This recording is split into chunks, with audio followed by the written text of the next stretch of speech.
Hi, this is Sabrina, lead trainer for Ballen Brands. Today I'm going to show you how to upgrade your themes in WordPress. Now, if your theme is out of date, then you may notice that there's certain functionalities of that theme that may not work properly on your website at that time. And it also makes your website more susceptible for hackers. So to update your themes, you're going to go to Appearance, then Themes from the back end of your WordPress site. And it will show you which themes are available for an update. So from here, you can go ahead and just click on that Update Now button on any themes that need updated. And I'm going to leave this one for now.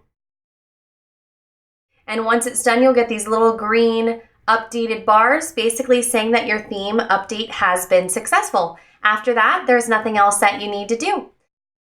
If you have any questions, you can contact us at team@ballenbrands.com. If you like this video, feel free to go ahead and subscribe to our channel. And if you want to learn more about online marketing, go ahead and head over to ranklikeaboss.com and check out our online training course.